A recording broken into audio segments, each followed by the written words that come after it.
Non seulement il se trompe, et il se trompe profondément. Mais déjà, bon, vous connaissez ce business de la presse, les télévisions. Il y a souvent des enfants qui sont beaux, d'autres qui le sont moins. Et moi, j'ai toujours été l'enfant qui était moins beau. Et c'était mon rôle, mais seulement j'avais un rôle très important dans le vestiaire où je pouvais tout dire à n'importe qui en le regardant dans les yeux. J'ai une blessure au ménisque, je prends 7 mois et je décide d'aller faire ma rééducation dans ma maison à Majorque. C'était une erreur parce qu'à ce moment-là, il n'y avait plus le dialogue. Et quand vous avez un vestiaire comme celui du Barça avec des grands joueurs qui ne peuvent pas se parler, il y a un souci. Parce que la force du Barça, c'est que c'était un groupe de jeunes qui aimaient s'amuser ensemble. Quand on rentrait dans un stade, on voyait qu'il y avait une certaine complicité. On partageait plus que des entraînements, plus qu'un match de football. On se retrouvait pour dîner, on se retrouvait pour danser, on se retrouvait, on avait nos petits secrets. Et tout ça, quand je reviens, était mort. Était mort. Et comme j'aime souvent dire les vérités, et pour moi, toute vérité est bonne à dire, évidemment, ce jour, Ronny se trompe parce que c'était le match, mon retour, c'était face à la Real Sociedad. Franck, qui me prend avant le match, il me dit « Est-ce que tu veux commencer ou tu vas attendre ?» Je lui ai dit « Franck, je préfère jouer les dernières 20 minutes en espérant que le Barça sera en train de gagner 3-0, voire 4. C'est plus facile pour quelqu'un qui a fait 7 mois sans jouer. » Mais malheureusement, ce n'était pas ça. Franck fait 3 remplacements. Et je suis toujours à l'échauffement. Et à un moment donné, je reviens vers le banc de touche et j'ai dit à Eusebio, on a fait 3 remplacements, dont je vais aller m'asseoir. Simple. Moi, je n'étais pas fâché. Je reviens, c'est mon premier match. Je savais que j'allais jouer. À n'importe quel moment, je devais jouer. Et Franck, qui va en conférence de presse, et on lui pose une question. Mais pourquoi Samuel n'a pas joué? Il dit, oh, moi, je ne sais pas, mais je l'ai envoyé à l'échauffement et il n'a pas voulu. Mais pourtant, j'étais à l'échauffement et je suis revenu et il avait fait 3 remplacements. Et Ronny, qui ne parlait pratiquement jamais à la presse, ou quand il passait, c'était le sourire et il partait. Et il sort une petite phrase. Moi, à ce moment-là, je me dis, mais est-ce que ce mec est normal? Parce que si quelqu'un n'était pas exempt de tout reproche, c'était Ronny. Mais on l'aimait comme ça. Et on le savait. Mais moi, quand je parle souvent à Eden Hazard, je prends l'exemple sur Ronny. Je lui dis, Ronaldinho était le meilleur joueur au monde ou le meilleur joueur de tous les temps. Parce qu'il était incroyablement fort. Mais seulement un joueur qui ne s'entraîne pas tous les jours, au bout d'un moment donné, ça paye cash. Ça paye. Tu peux être Ronaldinho, tu peux être Messi. Si tu ne t'entraînes pas, monsieur Eden Hazard, au bout de 2 ans, on t'oublie. Et le football va tellement vite qu'il y aura un autre gamin qui va naître, qui sera encore plus fort. Et c'était ça. Et quand Ronny le dit, moi j'attends le lendemain, personne ne s'excuse. 2 jours après, personne ne s'excuse. Je dis, mais ils ne sont pas bien dans leur tête, eux. Et alors là, je monte au créneau et j'essaie de remettre de l'ordre. Mais seulement, comme j'étais le fils mal aimé de la presse, on a tout mis sur moi. Mais ils ont oublié de dire, en 2006, Ludovic Giuli est souvent là avec vous. Franck n'a pas parlé au vestiaire pendant la mi-temps, quand on perdait face à Arsenal. C'est moi qui ai tenu le discours. Moi, j'ai parlé. J'ai dit ce que je pensais à chacun d'eux. Quand on est revenu, on a vu un autre Barça. On a gagné ce trophée. Moi, je m'en fous. Le plus important pour nous, c'était de gagner. Et il était inconcevable de voir un groupe de jeunes gamins avec autant de talent perdre match face à Arsenal. C'était inconcevable. Et du coup, comment vous avez pris ce message quelques semaines plus tard, lorsque Guardiola qui arrive dit « Moi, Eto'o, Deco, Ronaldinho, c'est dehors ». Mais j'ai d'abord rappelé à Guardiola qu'il n'a jamais été un grand joueur. Il était un bon joueur. Et c'est vrai.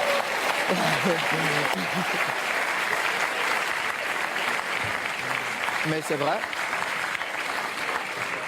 Je le lui ai dit.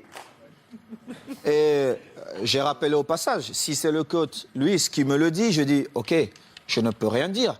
Comme joueur, on connaît aussi Pep, mais surtout comme entraîneur, il n'avait rien démontré pour qu'il arrive dans un vestiaire comme le Barça. Il ne connaissait même pas l'histoire du vestiaire et qu'il se mette à dire certaines choses. Et en plus, ce qui me faisait encore plus mal, c'est qu'ils inventaient des choses que la presse relayait. J'ai eu cette discussion avec lui et j'ai eu une très très belle offre pour aller jouer 6 mois en Ouzbékistan où on me payait 26 millions de dollars. Et dans son bureau, avec Tiki, il me dit « Oh Samuel, ça peut te faire du bien, vas-y. » Et je lui ai dit « Celui qui va te faire gagner, c'est Eto'o. Mais tu viendras me demander pardon. » Et je suis resté à ma place. J'ai continué à m'entraîner, nous sommes allés aux États-Unis. Et nous étions à Houston, dans le vestiaire. Il dit avant le match, « Ok, nous allons changer de dossard. » Oh, tout le monde dit « Oh, c'est l'entraîneur qui le fait maintenant, c'est surprenant. » Et il dit « Titi, tu vas prendre le numéro 9 de Samuel. » Titi Henry. Oui, Titi Henry, tu vas prendre le numéro 9. Et Titi était bien content. Et Eto'o portera le 14. Tout le monde était surpris. Et c'était un manque de respect total. Et je ne pouvais pas l'admettre. Parce que j'avais quand même écrit une belle histoire, même si elle devait s'arrêter là, au Barça. J'avais beaucoup fait pour le club. Que ce soit dans les stades, mais surtout en dehors du stade. En dehors du stade. J'ai toujours été là pour tous mes coéquipiers, pour tous les clubs. Vous êtes resté 1 an avec Pep. Je vais vous dire.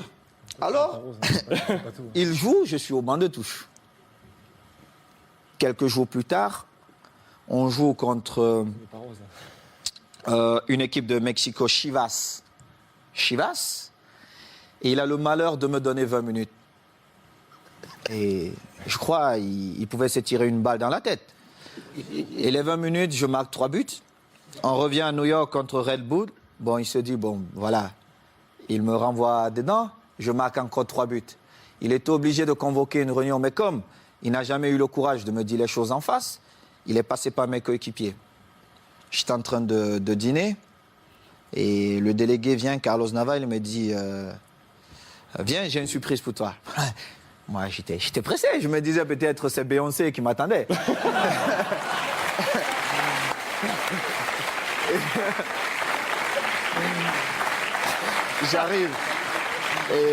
J'arrive dans cette suite et je vois Jorquera, Oleguer, non pas Oleguer, Puyol, Les jeunes du Barça. Léo, André, Xavi et surtout Victor, qui est l'un de mes meilleurs amis. Et Victor Valdés. Victor Valdés. Et je vois Pep qui est au fond. Et mon visage change. Parce que j'étais très agressif quand je voyais Pep. Mon visage change. Il n'a pas parlé. Alors, Makina, Xabi, il prend la parole et me dit, bon, négro, comme on te l'a toujours dit et on l'a manifesté, on veut que tu restes et il faut que tu trouves un terrain d'entente avec Pep. Et j'ai dit, moi, je ne parle pas à Pep. Il doit me présenter ses excuses parce qu'il m'a manqué le respect ouvertement à plusieurs reprises et je n'accepte pas ça. Moi, si vous ne me respectez pas, je ne vous respecte pas. C'est comme ça, la loi chez moi. J'ai souffert pour être là. Je respecte tout le monde, mais si vous ne me respectez pas, je ne vous respecte pas. Mais alors là, je fais le double, ou voire même le triple que ce que vous avez fait. Et Pep, il parle un peu en catalan, tout ça, il trouve un peu des phrases difficiles. Et on commence la saison. J'ai parlé 2 fois à Pep. 2 fois. Une fois, c'est parce qu'il me demandait d'aller parler à Yaya Touré qui ne voulait rien savoir de lui. Et une autre fois, c'est parce qu'il voulait me donner des leçons, comment un attaquant devait bouger. Je lui ai dit, mais Pep, tu as été milieu de terrain, tu n'as pas été un grand attaquant. Moi, je marque mes buts comment? Ce mouvement ne devait pas se faire comme ça. Et en plus, on était à l'entraînement. Et moi, j'ai fait un jeu sans ballon pour créer un espace pour Messi qui venait. Et en plus, Léo marque. Il me dit, non, il fallait faire. Je lui ai dit, mais toi, t'es pas normal, toi. En fin de saison, je marque, je crois, 35 buts. Et je marque le but qui nous permet de prendre l'avance face à Manchester à Rome. On se retrouve En finale de Ligue des Champions. Oui, en finale de Ligue des Champions. On se retrouve à la Corogne. Et à la Corogne, je marque 2 buts ce match. Et je devais partir jouer face au Togo avec les Lions. On a un dîner bien arrosé. Moi, je ne bois pas. Mais tout le monde s'est lâché un peu. Et il dit, oh, je vais porter un toast. Et puis voilà. Vraiment, il faut qu'on dise merci à Samuel parce que c'était une saison difficile pour lui. Mais il a montré le grand joueur qu'il est. Tout ça. Un beau discours. C'est la première fois où j'ai fait confiance à Guardiola. Mais cela m'a coûté mon passeport pour l'Inter de Milan.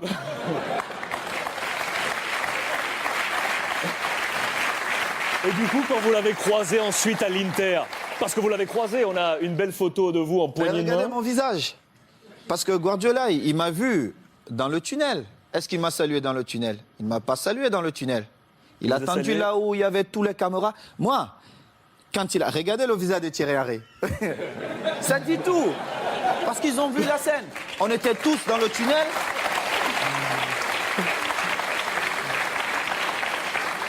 Regardez Léo Messi. Regardez le visage de Léo Messi. On était tous dans le tunnel.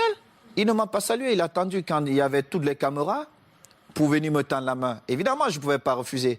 Parce que le mal-aimé ou l'enfant détesté, on devait dire, ah, voilà, Samuel a encore fait des siennes. Mais seulement, les gens ne connaissent pas les dessous. Parce qu'il aurait bien pu me saluer dans le tunnel. Moi, j'ai eu des différences avec le code lors d'un match espagnol de Barcelone. Je ne sais pas si vous vous rappelez. à Majorque. Mais j'ai beaucoup d'estime pour le coach. Le Louis, football, c'était c'est ça. entraîneur de l'Espagnol. De l'Espagnol. Contre Majorque. Contre Majorque. Vous Oui, êtes c'était envoyé un difficile. petit peu. C'était difficile pour le code, mais moi, je devais défendre Majorque et j'ai fait mon boulot. Et c'était pareil. Donc, c'est une histoire comme ça. Mais bon, après, on s'est retrouvés, Pep et moi, on a fait la paix. Et je suis content. Mais la vraie histoire, c'est celle-là. C'est que Pep, peut-être dans son envie de gagner, n'a pas respecté certaines choses dans le football. Et heureusement pour lui, j'ai marqué quand même 35 buts cette saison-là qui nous ont quand même permis de gagner. Chichi cette saison. Qui nous ont permis de gagner tous les titres qu'il a gagnés. Et il est bien content parce que c'était ses premiers trophées. Saison où le Ballon d'Or arrive dans les mains de Léo Messi. Mérité. Vous êtes 10e de ce classement Ballon d'Or cette Je saison. ne regardais même pas ça, mais Léo l'a bien mérité. Bon.